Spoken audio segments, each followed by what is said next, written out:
Hi, my name is Connor Odell. I am a secondary education major for physics at Indiana University, and I'm currently a sophomore. As a physics teacher, technology will be very important in my classroom, whether we're in a lab, going over a lesson, or just doing homework. Now I'm going to show you some of the artifacts that I've created throughout the year.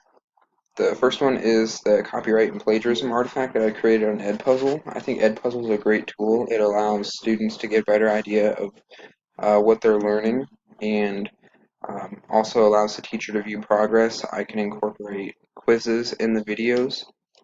And then the next one I'm going to show you is my problem-based learning lesson plan that goes over position versus time graphs. The problem-based learning allows students to work together to creatively solve problems, and then the position versus time graphs are obviously physics standards.